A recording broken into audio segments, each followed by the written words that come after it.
This is the day market. Actually, dire-diretso lang siya sa pier.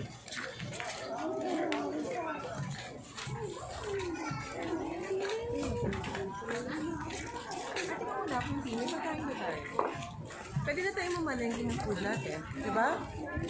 Right? Para lunch natin, di ba? Ay, hindi pala sila kumakain. Sorry, dinner natin. Hindi, please maganda.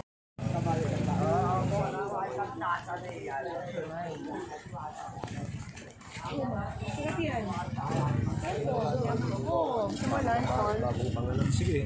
Ito, pag bagong pa lang, papadede pa ako eh. Magkano po dito? 50 pesos. 50, gano'ng karami?